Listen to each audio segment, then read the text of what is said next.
eu tenho observado que no YouTube, por exemplo, você tem muitas pessoas completamente desconhecidas, mas que têm muitos inscritos e que com certeza ganham dinheiro com os próprios canais. Então isso me faz pensar, o mercado digital, ele não só cresceu muito no número de pessoas, então pessoas relevantes na cena, como também no número de usuários. Então a gente tem muito mais pessoas visualizando os conteúdos e consumindo os conteúdos do que a gente tinha antes. E isso deu espaço para algo que eu achei muito interessante, que é o crescimento dos conteúdos de nicho. E nicho mesmo. Então vamos dar um nicho específico, perfumes. É um nicho relativamente pequeno no Brasil ainda, mas ele é muito grande lá fora, por exemplo, nos Estados Unidos, etc. E agora eu tô começando a ver, porque eu comecei a me interessar bastante por perfume, né? Inclusive eu comprei esse aqui há pouco tempo, que é um perfume árabe, um contratipo árabe, que é absurdamente bom. Ele é excelente. Eu acho que ele é um clone do Dior Sauvage Elixir, mas ele é muito, muito bom. As pessoas não gostam muito de clones, né? Porque tendem a pagar 50, 100 reais em clones, mas esse foi um clone de 300 reais, então ele é realmente muito bom. Mas falando sobre esse mercado especificamente, né, de YouTube, você começa a ver crescimento de nichos muito específicos e eles realmente fazendo sucesso. Então, você vê isso em produtos também, né? Quando você vai dar uma olhada no Hotmart, por exemplo, você vê a meditação guiada para vendedores de peixe. Umas coisas assim. Foi só um exemplo bizarro. Mas você vê muitos desses conteúdos extremamente nichados. E isso é muito bom, na verdade. Isso é muito bom porque isso abre espaço, mesmo que a cena ainda seja muito competitiva, isso abre muito espaço para pessoas que querem começar a criar conteúdo e não tem algo para falar, muitas vezes, né? Então, você buscar um nicho extremamente específico, então, se, por exemplo, eu buscasse um nicho de vendedores de perfume de porta em porta. Pô, deve existir uns 5 no Brasil, alguma coisa assim. Mas eu pegando esse nicho e produzindo conteúdo especificamente para esse nicho, alguém, uma pessoa que seja, ia me pesquisar em algum momento, por curiosidade. E ia me achar, porque só tem eu. E aí você tem a oportunidade de ser pioneiro num nicho. Isso que eu acho extremamente interessante desse mercado estar crescendo. A gente acha que o digital já saturou, que ele já é muito grande, que já não tem espaço mais para as outras pessoas, mas a gente não tem noção do tamanho dele. A gente realmente não faz a menor ideia. A gente não faz a menor ideia do quanto são 230 milhões de pessoas, que é o que tem no Brasil. A gente não faz a menor ideia. O mercado americano, por exemplo, por mais que os Estados Unidos tenha menos gente do que o Brasil, ele é gigantesco. Ele é gigantesco, de verdade. Tanto que hoje, o mercado americano, ele é muito mais competitivo do que o brasileiro. O mercado brasileiro, eu cometi um erro, tá? Não tem mais americanos que brasileiros, até pesquisei aqui. São 330 milhões de pessoas nos Estados Unidos. Então eles têm mais pessoas. Mas também tem uma aderência muito maior aos mercados online. Tanto que é muito mais competitivo para você vender lá. Porque uma das maravilhas, né, vantagens do tráfego, né, de todo tipo de gestão de tráfego, qualquer sistema que você use, você pode usar o Facebook Ads, Google Ads, Taboola, TikTok Ads, você consegue vender para o mundo inteiro. Então, óbvio que o mercado mais competitivo vai ser o mercado que ganha em dólar, porque é a moeda mais forte frente às outras moedas, é a economia que mais gira. Então, lá você tem uma aderência muito maior das pessoas aos produtos online, já tem muito mais tempo. Os pioneiros em vendas de curso, venda de produtos online, são americanos. Muitas das técnicas são utilizadas hoje por vários produtores de conteúdo, inclusive o Thiago Fint, são de produtores de conteúdo americanos, são de pessoas que já vendem curso desde 2013, desde quando no Brasil as pessoas mal sabiam utilizar a internet direito. Então, eu estou notando uma grande tendência aí do mercado brasileiro de continuar crescendo pelos próximos anos. Mesmo com as pessoas falando que acham que está saturado e etc. Cara, são cada vez mais pessoas aderindo ao mercado online, aderindo a compras através da internet. Isso está se desmistificando. Até pouco tempo atrás, a maior parte das pessoas que eu conhecia, que mais de 40 anos, não comprava nada na internet, hoje em dia só compra na internet. E isso ainda é um mercado que está crescendo e continua crescendo muito. Eu acho muito interessante poder explorar isso de várias formas possíveis, de várias formas plausíveis. E, por exemplo, existe uma... Eu descobri há pouco tempo, pouquíssimo tempo, que 95% dos brasileiros não falam inglês. Então, cara, pensa no nível de barreira de conhecimento que existe e o nível de competitividade entre pessoas que não falam inglês e pessoas que falam inglês. Você ter acesso a todos os conteúdos americanos, que são conteúdos pioneiros no que fazem, geralmente surgem antes, são os primeiros sobre alguma coisa, são conteúdos muito mais atualizados, são conteúdos muito à frente em nível de produção. E você não ter acesso a isso é uma desvantagem muito grande sobre as pessoas que têm. Tanto que uma das minhas ideias para o que eu estou fazendo hoje, para esse canal aqui, era de trazer alguns conteúdos americanos, que eu considero muito interessante, muito importante, não necessariamente sobre negócios, que é a coisa que tem os maiores CPMs do YouTube, né, que realmente paga melhor. Eu queria trazer conteúdos que realmente fizessem sentido, ressoassem para mim e tivessem potencial de mudar a vida das pessoas. Porque vários conteúdos de vários americanos, o Jordan Peterson, por exemplo, que é um psicólogo americano da universidade, acho que é algum lugar do Canadá, eu não sei exatamente, mas ele era alguma universidade do Canadá, ele é professor, Dr. Andrew Huberman, o Jay Shetty. Andrew Huberman é um neurocientista que tem uns podcasts de 2 horas sobre assuntos específicos, então sobre felicidade, sobre consumo de água. Ele tem tipo um podcast de 2 horas sobre consumo de água. Então você vê a questão do nicho também, né? Quão nichado isso é, quão longo isso é, isso realmente tem muitas pessoas que assistem. Então, esses conteúdos são extremamente agregadores para minha vida e me agregam um valor absurdo diariamente, porque eu assisto com muita frequência. Então, ontem, por exemplo, eu estava na academia assistindo uma palestra do Jordan Peterson sobre o Pinóquio.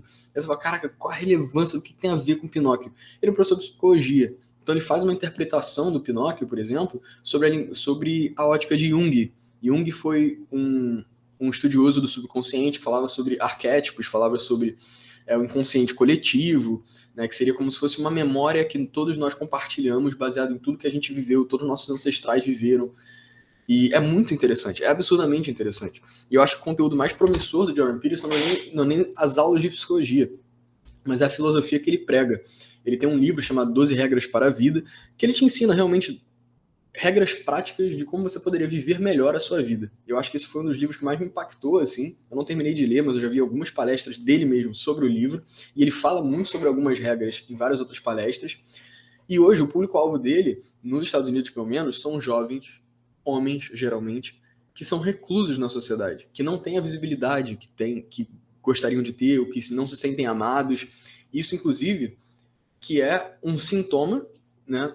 O que são esses tiroteios em escolas, por exemplo? Cara, isso é um sintoma.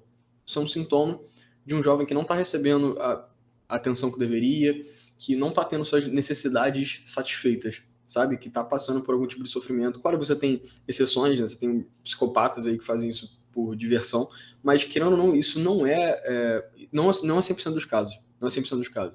Muitos deles têm uma motivação, e essa motivação tem a ver com como o outro tratou ele. Pode ser até que tenha uma psicopatia de qualquer maneira, mas esse tipo de situação é um sintoma de alguém que não tem um direcionamento na vida. Existem psicopatas. Um deles, inclusive, ele era um pesquisador, e ele descobriu que era psicopata durante um estudo sobre psicopatas. E ele tinha 2 filhas, eu acho, ele tinha uma família feliz, e ele não sabia até então. Então você vê que, na verdade, com um direcionamento correto para aqueles seres humanos ali, que são seres humanos, independente das condições que eles tenham, é possível você controlar essas condições.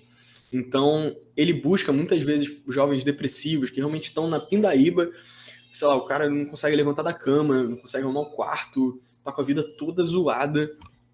E ele busca realmente resgatar essas pessoas através de uma filosofia, algo que ressoa dentro delas. Uma coisa que me falaram uma vez, que eu achei muito interessante, que é, você não consegue tirar alguém de um lugar que ela não se colocou racionalmente de maneira racional. Então, pô, como é que eu vou racionalizar a minha depressão se eu não me coloquei aqui de maneira racional? Se foi um processo emocional, psicológico, biológico, social que me levou até aqui. Então, o que eu gosto é que muitos argumentos dele, por mais que filosóficos, eles ressoam em você de maneira emocional.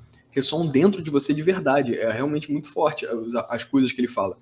Então, foi algo que me ajudou muito em vários momentos da minha vida e que é o tipo de conteúdo que eu gostaria muito de trazer. O tipo de conteúdo que eu gostaria muito de fazer uma tradução, tentar trazer de alguma maneira.